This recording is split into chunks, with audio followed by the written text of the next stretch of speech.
Hello, I'm Brian Tracy. About 25 years ago, I began a lifelong search for the answer to the question, why is it that some people are more successful than others? Why is it that some people earn more money, they have better jobs, they get promoted more rapidly, they live longer, they have better health, they have happier relationships, and yet the great mass of men and women, by their own admission, live lives of quiet desperation? Well, I studied this over and over again. I traveled in over 80 countries on 7 continents. I have learned and spoken 3, 4 different languages. I have spent over 30,000 hours studying, and I've come to a very simple conclusion, that successful people are those who do things differently from unsuccessful people. I've also come to another conclusion, is that you or anybody can be far more successful at life or at anything that you want if you will simply learn how and practice it over and over again until it becomes a habit.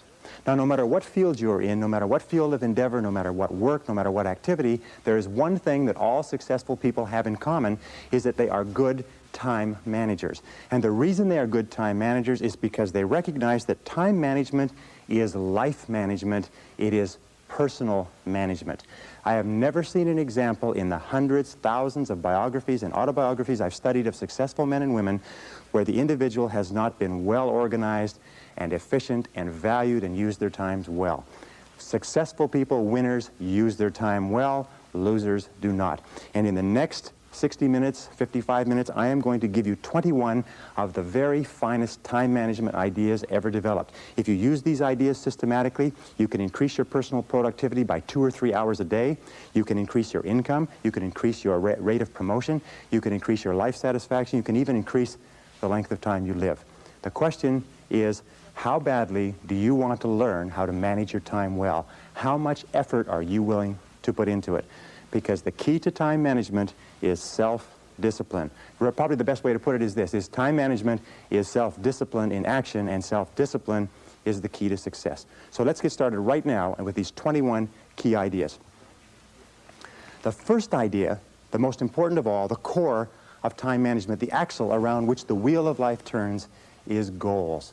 What are your goals? What is it that you want to be or to have or to do? What is it that you want to accomplish in the next 1, 2, 3, 4, 5 years? The top 3% in every field have goals. The balance of the population have either very vague goals or no goals at all. So the question you have to ask yourself is, who am I? Where am I going? What do I want to accomplish? And there are 3 major areas of goals that you have to think about. The first is your personal and your family goals. These are the reasons why you're alive. What do you want to accomplish for yourself and for your family?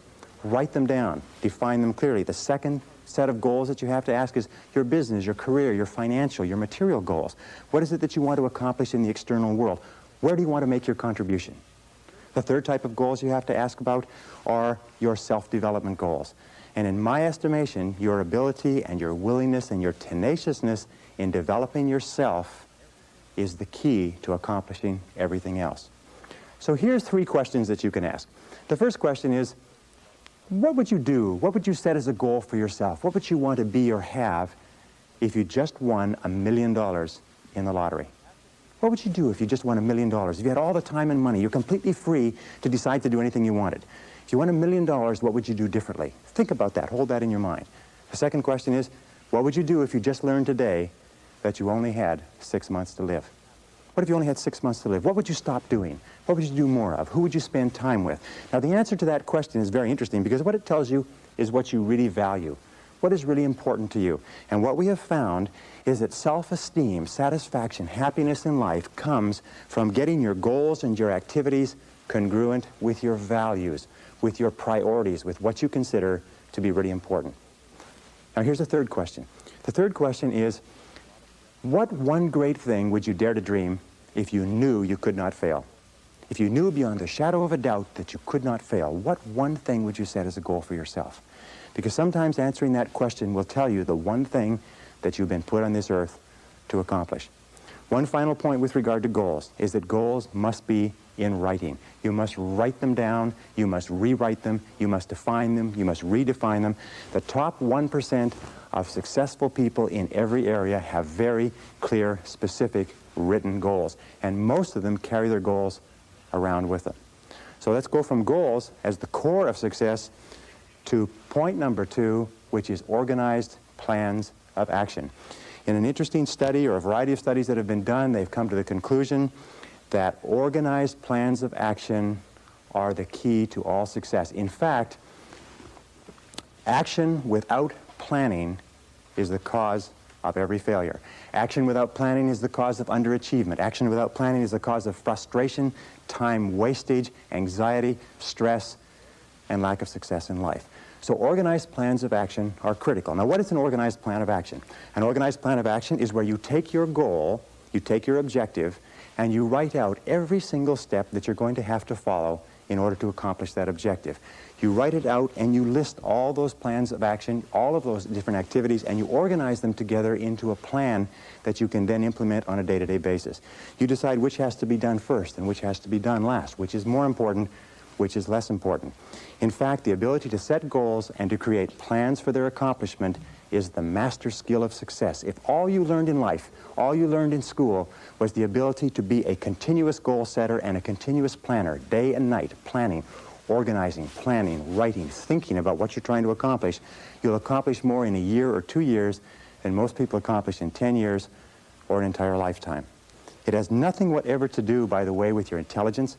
It hasn't anything to do with your education. You know, half of the best educated people in the country are working for people who didn't finish high school or didn't finish college. I wrote an article for a major publication not long ago which said that if you do not have clear goals for your life, you are condemned forever to work for those who do. You see, in life it's very simple. Either you are working toward the accomplishment of your goals or you're working toward the accomplishment of other people's goals. Very important. Now, the third point in excellent time management is analysis. Make a list. In fact, it's been discovered that if you make a list before you begin any task or job, you will immediately improve your productivity by 25%. How do you make a list?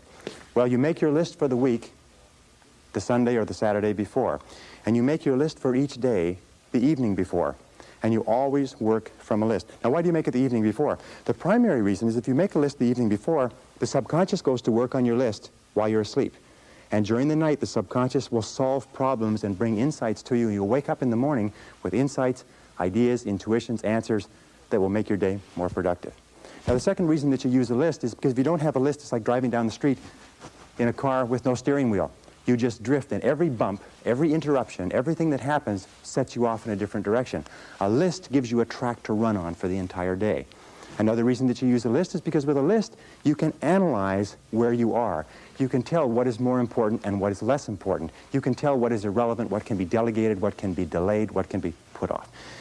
The most important reason for using a list, though, however, is this, is that when you use a list and you work down the list and you check things off, each time you check something off on a list, it gives you a feeling of accomplishment.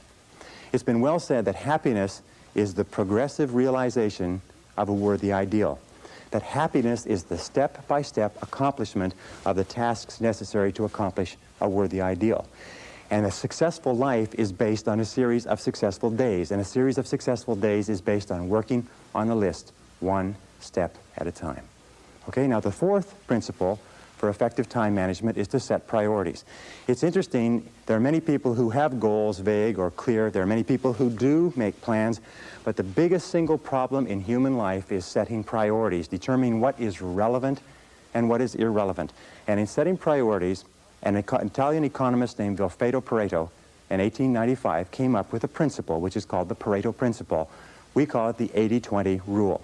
It says that 80% of the value of what you do will be contained in 20% of the things that you do. What does this mean? It means that if you make a list of 10 things that you have to do today, you will find that 2 of those things are worth all of the others put together. Now, the difference between highly effective people, as Vilfredo Pareto said, was that highly effective people work on the vital few versus the trivial many. The difference between the two is that ineffective people work on the trivial many. They work on things that are fun. They work on things that are easy. They work on little tasks, fun tasks, irrelevant tasks, but they keep putting off and delaying working on their major tasks. So the key to success is always be asking this question: what is the most valuable use of my time right now? What is the most valuable use of your time right now? I'm convinced that if all you did was organize your life and only work on the most valuable use of your time, That alone would be enough to make you an effective, efficient person. That alone would be enough to increase your productivity, your performance, your profitability, your rewards by 10, 20, 30, 40, even 50%. So always before you begin, ask yourself, is this the most important thing I could be doing? Is this my top priority task? Does this give me the highest payoff? Is this the most valuable use of my time? Now here is one simple test with regard to value. Ask yourself, in approaching any task, is what impact will the accomplishment of this task have on my future? The futurity of decisions is the key to measuring the value. Most people spend as much as 80% of their time dealing with the problems and difficulties of the past, and only 20% dealing with the opportunities of the future.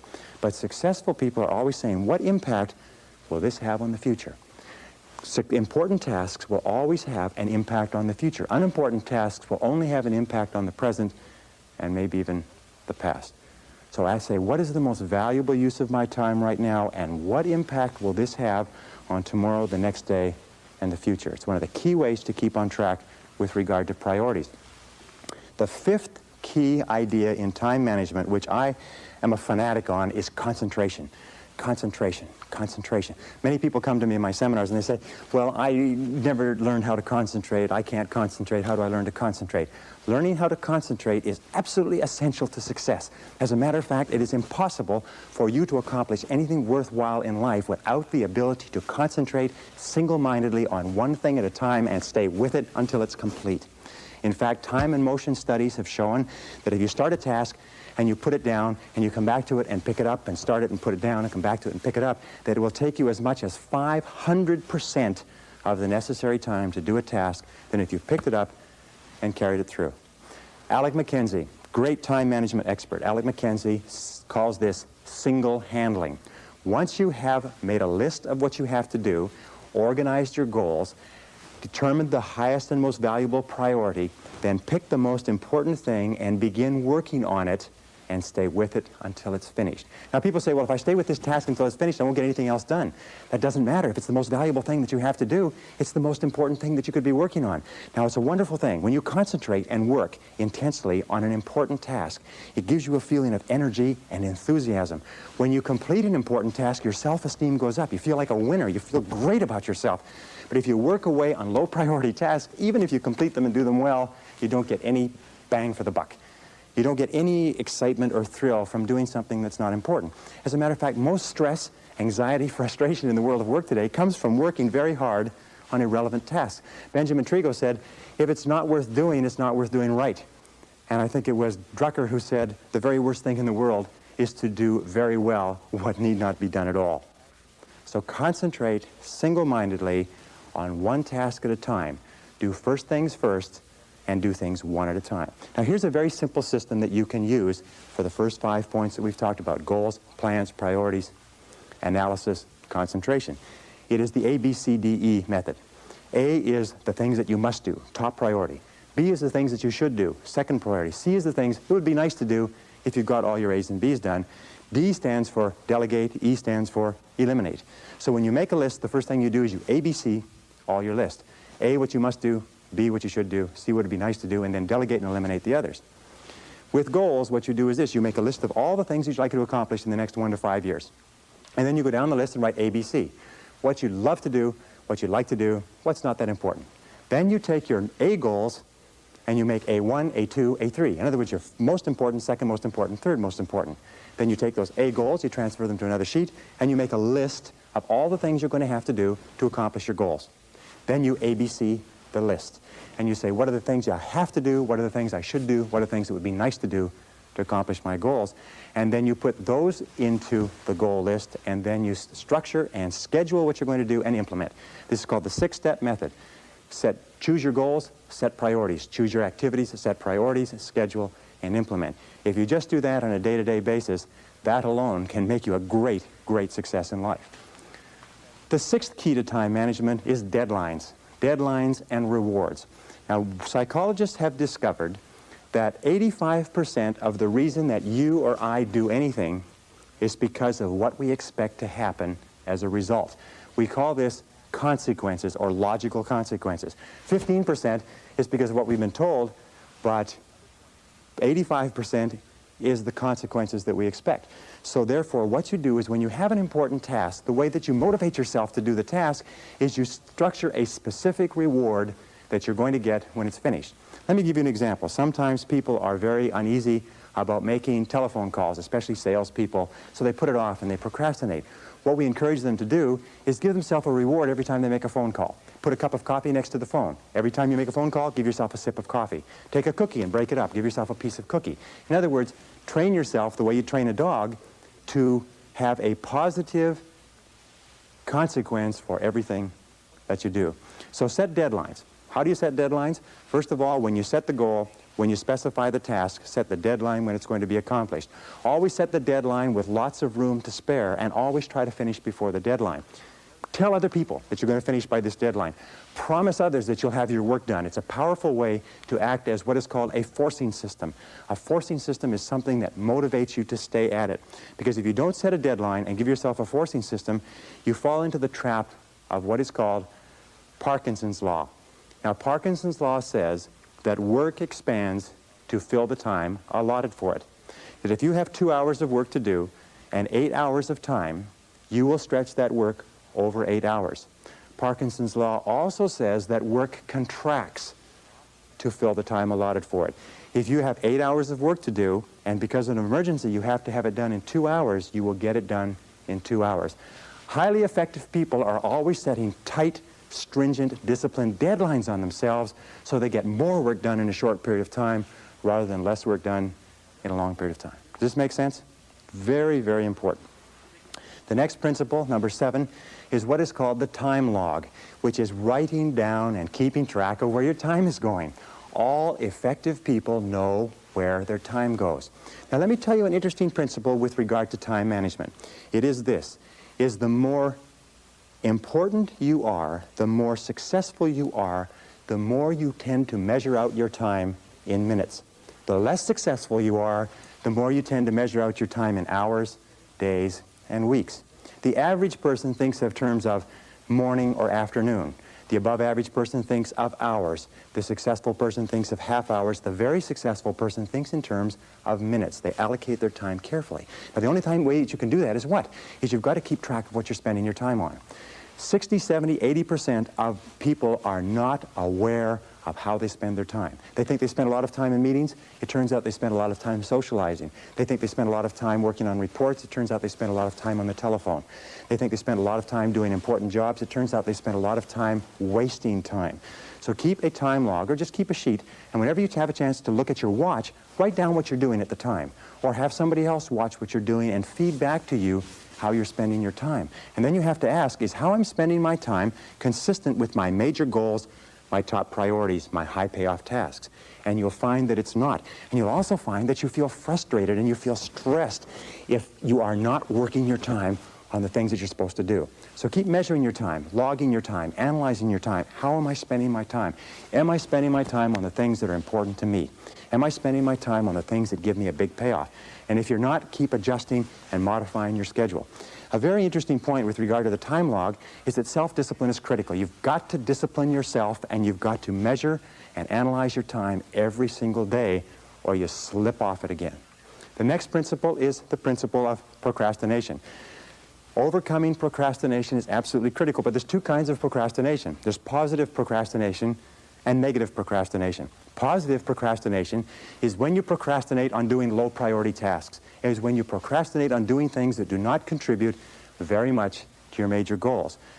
Negative procrastination is when you procrastinate on what is called your most important tasks. Now there's an interesting point, is that their tasks are either urgent, which means they have to be done now, or they are important, which means they don't have to be done now, but they have a very high impact on your future.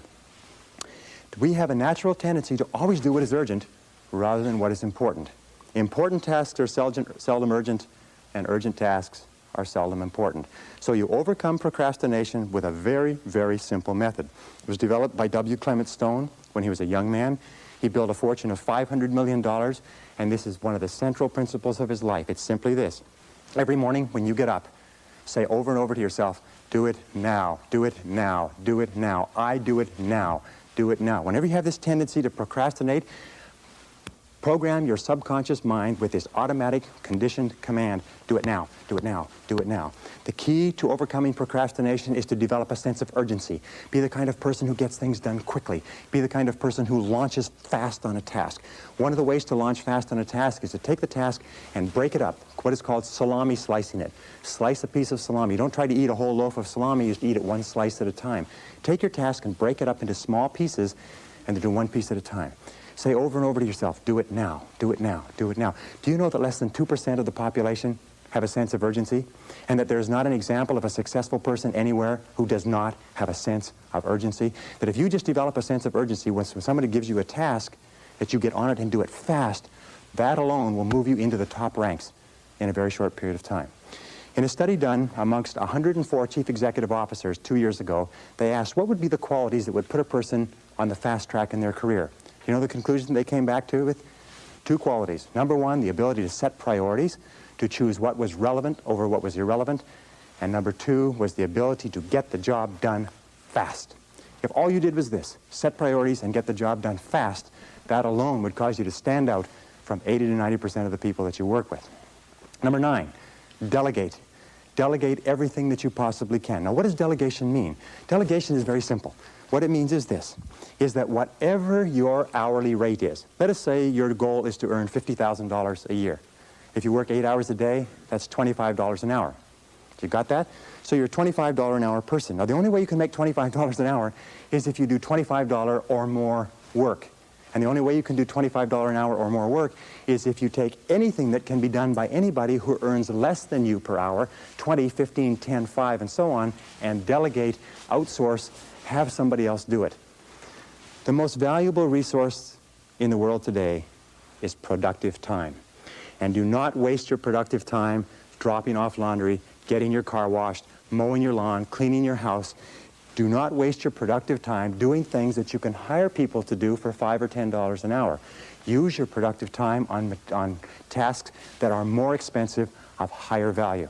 Delegate everything that you possibly can. In fact, its general conclusion is this, is that if you cannot delegate, if you cannot get other people to do things of lower priority for you, you cannot grow, you cannot develop, you cannot be successful. You may be successful running a shoe shine stand, but that's about the limit of it. Delegation requires one key word, clarity. Clarity. The reason people don't delegate is because they've delegated and other people have dropped the ball. But the major reason why people don't fulfill the task that you've given to them is because of lack of clarity. So when you delegate, here are the keys. First of all, think through what you want done. Write it down. Second of all, pick the right person to do it. Don't give a major task to an incapable person.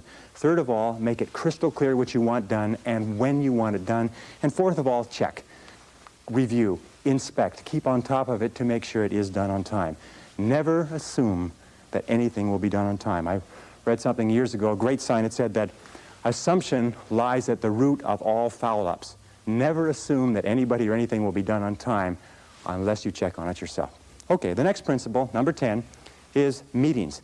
Meetings are an absolutely essential part of human life. We spend 75% of our time outside of our home and inside our home communicating with other people. It's absolutely essential that we meet. Meetings are very, very productive uses of time, but 50 to 70% of meeting time is wasted. I read a statistic recently that says that the average person spends 3 to 5 years of their life in meetings. The average business person spends 25% of their day in meetings and is wasting more than half of that time. So here are some of the keys to using meetings as an effective business tool. Number 1 is have a purpose for a meeting. Make sure that it's crystal clear at the beginning what the purpose of the meeting is. If you are the person organizing the meeting, when you start the meeting, you say the purpose of this meeting is. And if you are not, when you sit down, you ask the person who is chairing the meeting, what is the purpose of this meeting? You look upon a meeting as an investment. Take the time, the dollar value of the time of each of the people at the table, and look upon it as an investment of that many dollars in time. Best way to save time in meetings is what? Is don't go at all. If you can possibly avoid a meeting, don't go to it. If there's no need for you to be there, get the report on what happened later. Second thing we do when you do go to meetings is make sure that there's an agenda. An agenda is like a list. It's a track to run on. If the chairperson doesn't have a list, offer to put together a list or an agenda for them. Even if you just write it out and photocopy it, it's better than no list at all. Deal with the most important items first. When you have finished your contribution, ask if you can be excused, and start and stop the meeting on time. Now, what's the biggest time waster in meetings? In my estimation, it's two things. The meeting goes off track and the conversation becomes irrelevant, or second of all, people wait until the latecomer shows up. So here's the basic rule with meetings, is always assume that the latecomer is not coming at all, and start the meetings punctually. Start and stop the meetings at the specified time. Say the meeting will start at 8, end at 9, and at 9 o'clock, wrap up the meeting. Fair? Okay, that's how you handle meetings, and there's a lot more to it than that, but your skill, your ability to work well in meetings is a critical part of good time management. Number 11 is interruptions. The biggest single time wasters in the world of work within the office are interruptions, and the two major types of interruptions are telephone and walk-in visitors. People that just drop in to socialize and to talk to you. So how do you deal with these interruptions? Let's talk about the telephone first. The way that you deal with telephone interruptions is to remember this. When you were a child, the telephone was where you got phone calls from your boyfriend or your girlfriend. Today, we still are conditioned to have an irresistible urge to answer the phone. As a matter of fact, it's been demonstrated that you can get through to people on the phone that you could never get to physically, because people cannot resist answering a ringing phone. You have to discipline yourself to remember that if it's important enough, they'll phone back. So here's some of the things you do with telephone calls. First of all, have your calls held. Tell somebody you're going to be in a meeting, you're going to be working, and have all your calls held for 2 or 3 hours, and then phone back all at once. Second of all, with regard to interruptions, if you don't have somebody to hold your calls, do what I do when I work at home. I unplug the telephone. Now people say, well, what if it's important? If it's important, they'll call you back. Another thing that you can do if you can't stand unplugging the telephone is put on an answering machine and have the calls captured with an answering machine and then call them back at your own leisure. But don't be a slave to the telephone. The next principle with regard to interruptions is people. Most people are time wasters. That's the basic rule. Most people are time wasters. They waste your time, they waste their own time, they waste other people's time, and you have to be alert to it. So when a person comes in and they want to talk, they drop in without notice. The very fastest way to get rid of a person is to stand up when they walk in.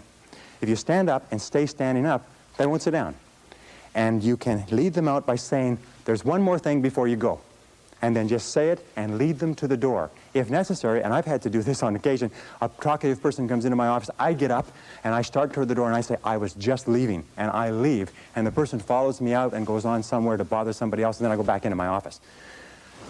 If people call and say, have you got a minute? Say, no, not right now, could it wait till this afternoon?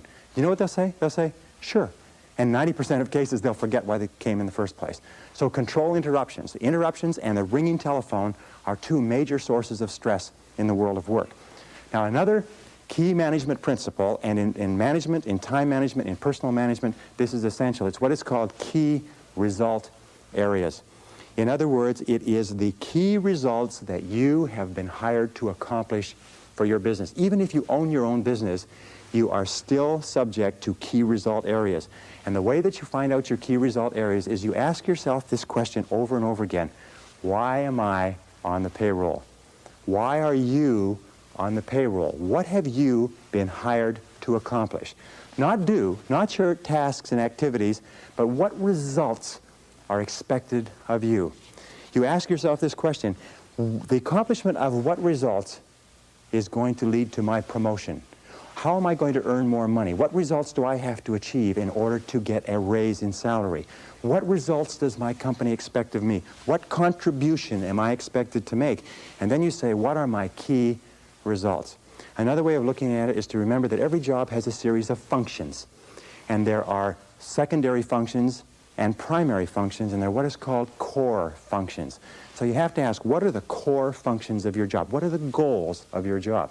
Now, many people say to me, well, I'm not sure. Do you know what the major reason for stress in the American workplace is today? Is people don't know what's expected.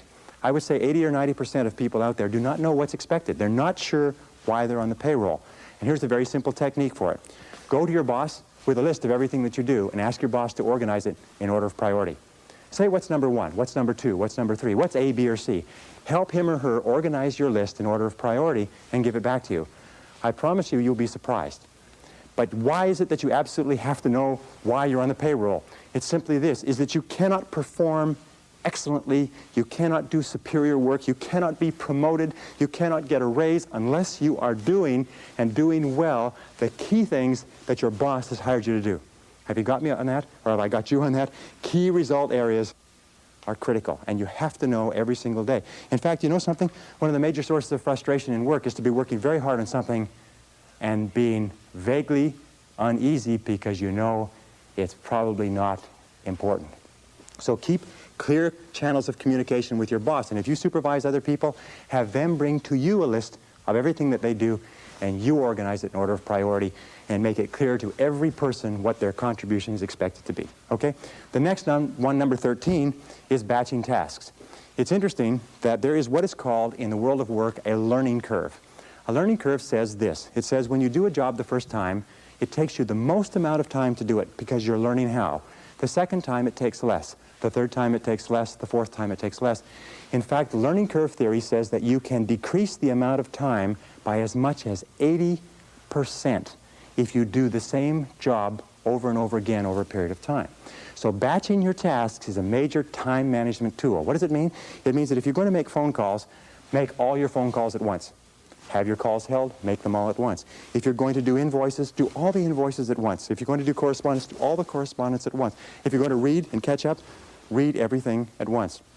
It's been found that if you do this on a regular basis, you'll get so much more done by doing it and concentrating on batches of tasks than if you did not. So batch your tasks whenever you possibly can. Imagine what most people do is they do a little bit of telephone call, a little bit of correspondence, a little bit of this, a little bit of that, and they have no learning curve at all. Each one takes the maximum amount of time.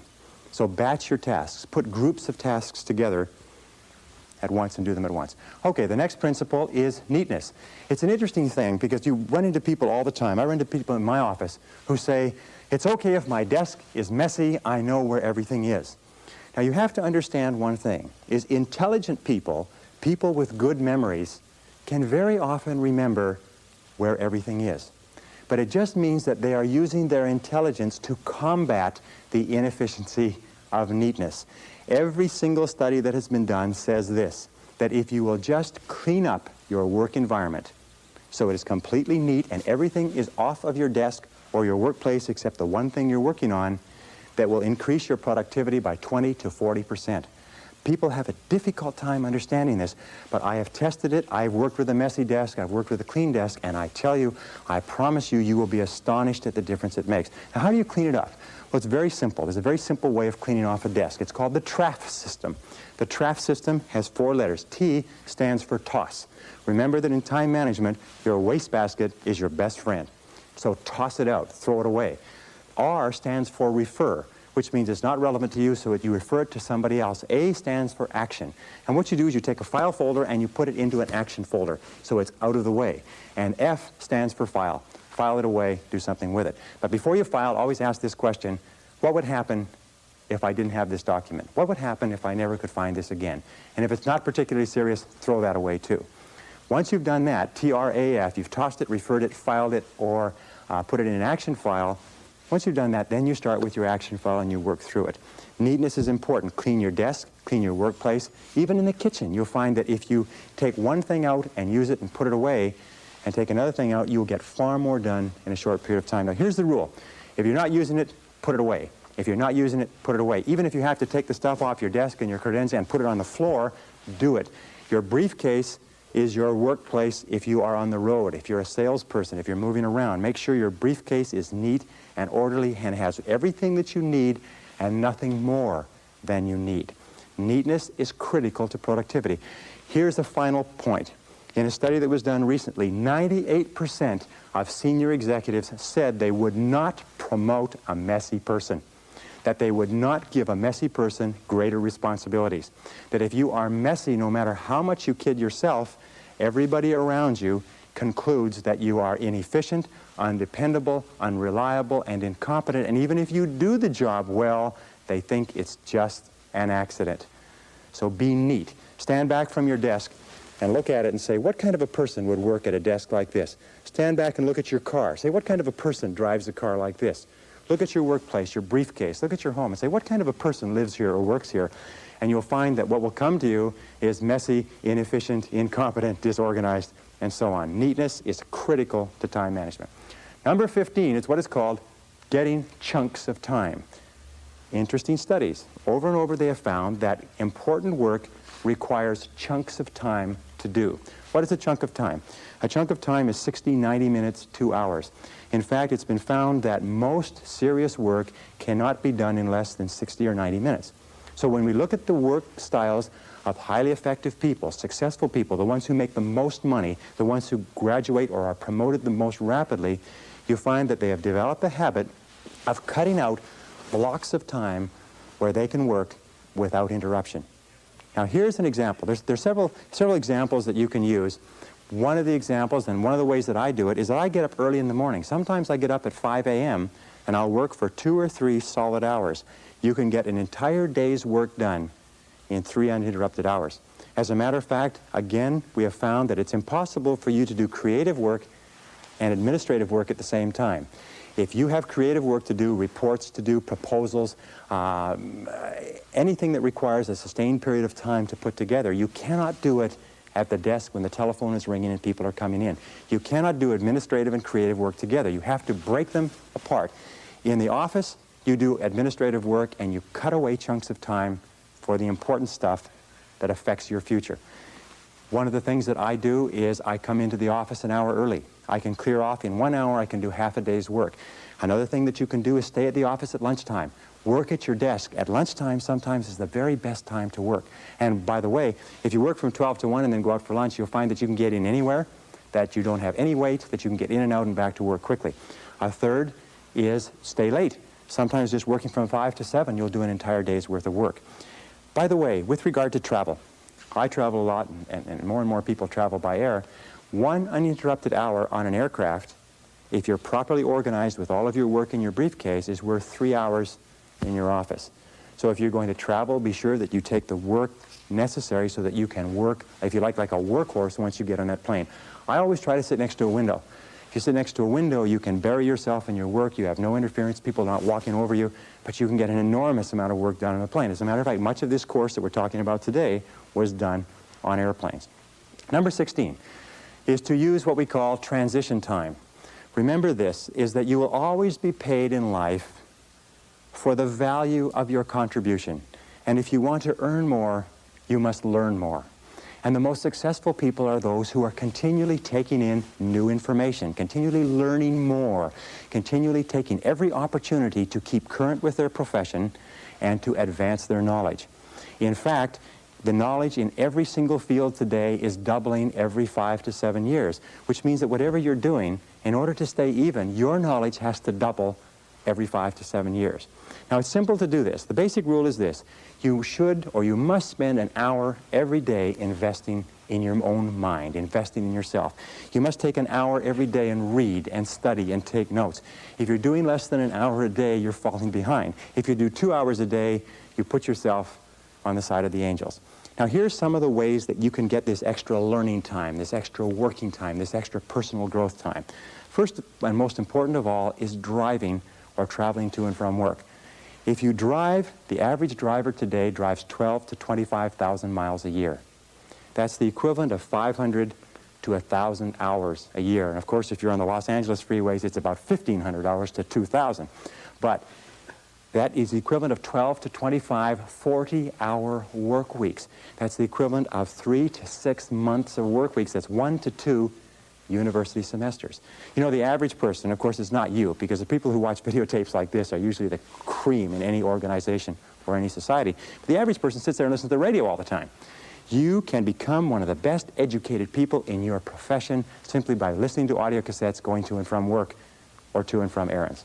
Now, another very important part of transition time is coffee breaks. You know, the average person takes 2 coffee breaks a day, 20 minutes each, 40 minutes a day. 40 minutes a day times 5 days a week is 200 minutes. 200 minutes times 50 weeks a year is 10,000 minutes. 10,000 minutes is 166 hours. 166 hours is over 4 full 40-hour weeks. Now, what does that mean to you? It means that if you just decide that you're going to read on a particular subject at your coffee breaks for the next year, you will be an expert on that subject before the year is out. Just when you sit down with coffee, make sure that you have something to read, whether it's time management or goal setting or personal communications or your profession. If you wanted to be an outstanding salesperson, if you just read on your coffee breaks 20 minutes in the morning, 20 minutes in the afternoon and applied what you learned, you could double your income in less than a year. And most people sit there in their coffee breaks and they read the sports page and they don't realize that their life is passing them by. Well, another key element of transition time is lunch times. The average person takes an hour a day. An hour a day times 250 working days a year is 250 hours. 250 hours is 6 full weeks of time that you spend eating lunch. If you just read at your lunchtime and something that will help you grow and advance in your career, if you did nothing but coffee breaks and lunchtime, you'd become one of the best educated people in society within 3 to 5 years. And you know what the average person does? They waste this time. Another important part of transition time, by the way, if you read magazines, instead of carrying magazines, what you do is you read a magazine, tear out all the articles, put it in a file. And whenever you're traveling, keep that file with you. You're sitting waiting for something, you're waiting in a waiting room, you're taking a trip, you have appointments that are canceled, just pull out your file and keep current. Remember, keep taking in more information. Use those, what are called gifts of time. These are gifts of time that are given to us by God, and we can do anything we want with them. But high-performing human beings use those gifts of time as though they were precious, and low-performing human beings do not.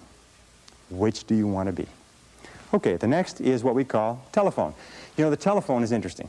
Telephone is an essential part of our lives, but as we said a little bit earlier, we are conditioned from our teenage years to look upon the telephone as a social tool. It's something that we look forward to getting onto because we associate it with romance and fun and communications with people that are important to us. As adults, however, we have to change our thinking 180 degrees. We have to realize that the telephone is a business tool. The telephone is a business tool. It's like a computer, it's like a typewriter, it's like a photocopier. It may have other uses, but it's a business tool. So here's the rule with using the telephone. Get on and get off fast. See how fast you can get on and off the phone. Control your telephone calls, as we said before. Let other people, let your telephone calls get batched so that you can call them back and you control the calls. Call back at their lunch times. Call back at the end of the day. Call back so you control the time. Now, when somebody calls you and you take the call, here's the key question. Always ask, what can I do for you? They'll always have a tendency to say, hi, how you doing? How's things going? How's the weather out there? You say, fine, what can I do for you? And get straight to the point of the phone call. Another thing that you can say is, how can I help you? And make it very, very clear that this is a business call. If you are going to be making phone calls, look upon a phone call as a meeting by wire. And what you do is you make an agenda for the meeting. What many people do, if you talk to people all the time, keep a file on that person. And when you think of calling that person, take out the file and work on your agenda. Go down the agenda. When you completed the agenda, you say, thank you very much. I'll let you go now. I know you're busy. And hang up the phone. What do you do with talkative people? Talkative people, you say, excuse me, I've got another call coming. I've got to run. If that doesn't work, you say, my boss is calling me. If that doesn't work, hang up the phone in the middle of the conversation as though the phone line has been cut off. The person probably won't even pay any attention to it because they're so used to being cut off by other people. Remember this, is that people are time wasters, and the great majority of people have no goals, they have no priorities, they have no plans, they have no concern about becoming successful, and they think that you're the same. They think because their time isn't worth anything that your time isn't worth anything also. So be very alert to that. By the way, one final point. When you have telephone meetings, keep good notes. I heard a very smart man say that the power is on the side of the person with the best notes. I have lost thousands of dollars because I have agreed to something on the telephone. I have not documented it. The person has come back to me and said, you agreed to something else, and they had it written down in their files, and I couldn't argue. So when you're on the telephone, write. One final point is always have a pen, always have a pencil, always have a pad. Never pick up the telephone without a pen in your hand. The most incredible thing I hear over and over again is when I call people and I try to leave a message, their voice drops and they say, oh, just a minute, I'll go and see if I can find a pencil. And the phone goes clunk and the person goes away and they come back and they say, oh, geez, this pen won't work, just a minute, and the phone goes clunk and they go away again. If a person ever answers the phone without a pen in their hand, you know this person is going nowhere in life. It's as simple as that. My own personal opinion, of course. The next key is punctuality. One of the most important things you can get in terms of reputation is a reputation for being punctual. which means being on time. My friend Joel Weldon says it very well. He says, if you're not early, you're late. That there is only one-minute period in any appointment when you're exactly on time. And so if you aren't there early, you're there late. Less than 5% of people in America are punctual. Less than 5% of the population is punctual. And those people stand out. As a matter of fact, if you want to stand out from the average person, all you have to do is develop a reputation for punctuality. Pretty soon people say, boy, he or she sure is punctual. He or she sure is punctual. Now, let me tell you something about punctual people. If you ask a person, what do you think about so-and-so who is very punctual? They will say, I think this person is more competent, more reliable, more dependable, more intelligent, more valuable, and more likely to be promoted and given greater responsibilities than the person who is late all the time. The person who is late all the time is considered unreliable, sloppy, undisciplined, a poor time manager, and not capable of greater responsibilities. Why is it that people are not punctual? Two reasons. One is they don't realize how important it is. It never occurs to them that when you are late for an appointment, you are insulting the person who has agreed to see you at that time. If you are in sales and you're late for appointments, you can forget it. I had an interview with a person the other day who I was hiring for a very expensive position. She showed up to an appointment 15 minutes late.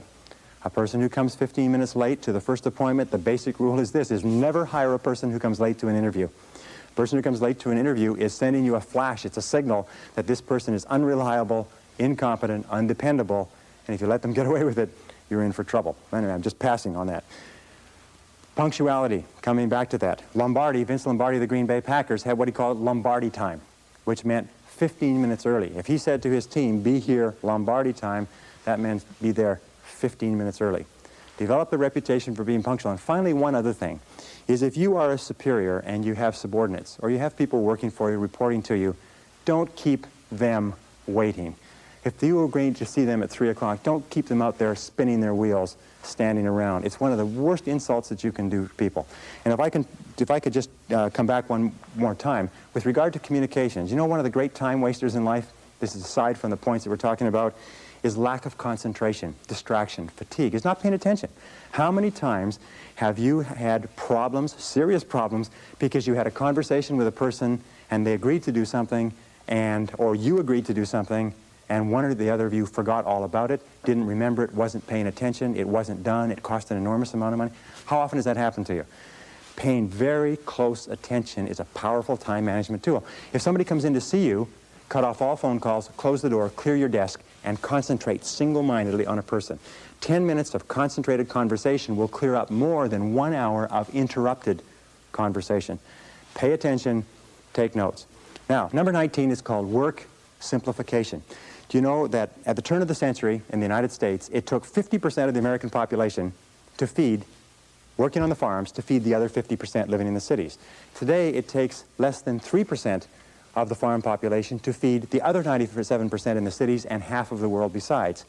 The reason for that is because of mechanization, systematization, simplification of the agricultural process. As a matter of fact, every great advance that has been made since the Industrial Revolution has been toward simplification. Always be looking for ways to do tasks faster, easier, cheaper, quicker, better. Always be looking for ways to do them faster. As a matter of fact, over and over again, individuals have put their careers on the fast track by finding ways to streamline existing processes. Now, here's a couple of other ideas which have been very useful to me in terms of getting more done in a short period of time. Here are the 6, maybe 7 key ideas. If you want to get more done in a given period of time, or if you want to get more done, period, you can do, 1, you can work longer. In other words, you can spend more hours working. But that's not a great idea because your productivity starts to drop off and you start to make mistakes, which you have to come back and correct and so on. Number 2 is you can work faster. You can get more done within a short period of time. Number 3 is you can do fewer things but do more important things, do higher payoff tasks in the same period of time to increase your productivity. Number 4 is you can do things that you are better at. One of the qualities of leaders is that leaders, exceptional people, are always concentrating their time on doing what they do best. So ask yourself, what is it that I'm the best at? What is it that I do the easiest? You can sometimes dramatically increase your productivity simply by concentrating on where you're good. Another thing that you can do is make fewer mistakes. You know, there's an old saying that there's never enough time to do it right, but there's always enough time to do it over. If you make fewer mistakes, you will get far more done within a certain time, within that time period. And the last thing, which many people miss, is do things together. Teamwork. Putting a group of people together to work on a complex project can sometimes get the project done in 2 hours, whereas it would take another individual 8 or 9 or 10 hours. So do things together. Work as teams with other people. Those are the keys. But work simplification means always finding faster, easier, newer, quicker, cheaper, more efficient ways to do what you're doing.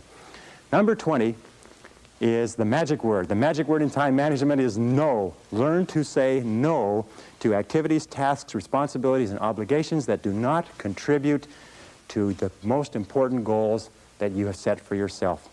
The word no is magic, and the place and the time to use the word no is early and often. It's like the wastebasket. Wastebasket is your best friend when you're sorting the mail.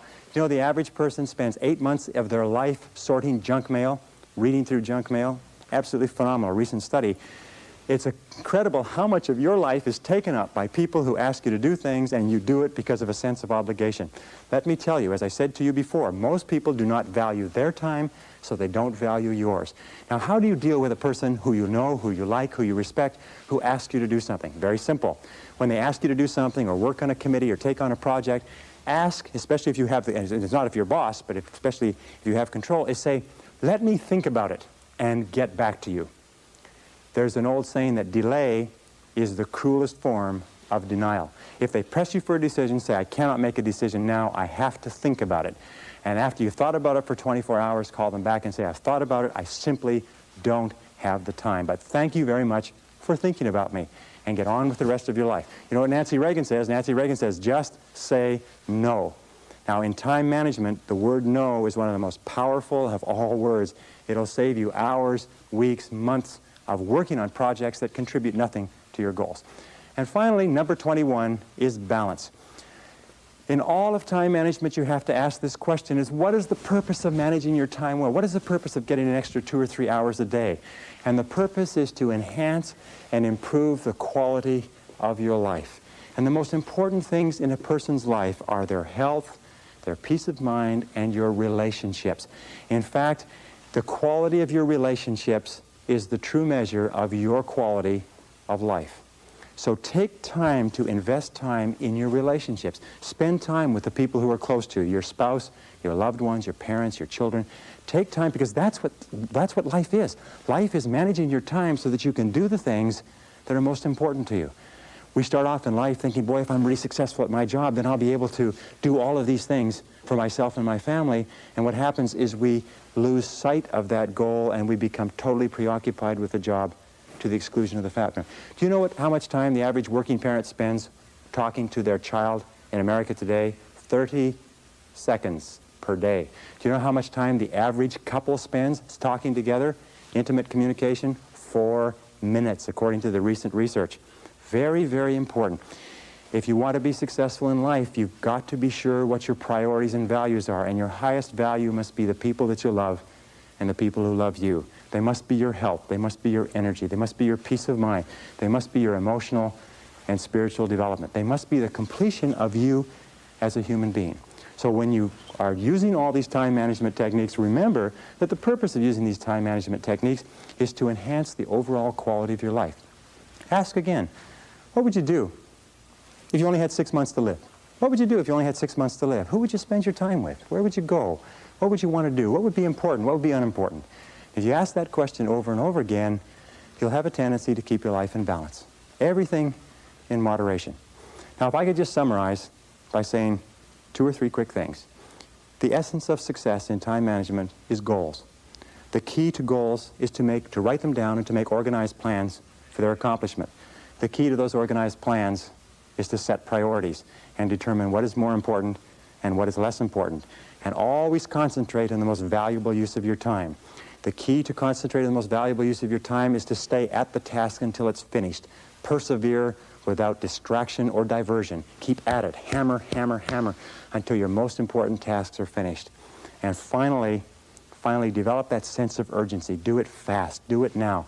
Fast tempo is essential to success. Fast tempo goes hand in hand with energy, with happiness, with enthusiasm, with self-esteem. So make crystal clear what you want to do, make crystal clear the steps, and start working on those steps and do something every day to move you toward the most important goals of your life. And if you do that, you will be an excellent time manager, an excellent personal manager, an excellent life manager. You will have a great, great life. Thank you very much.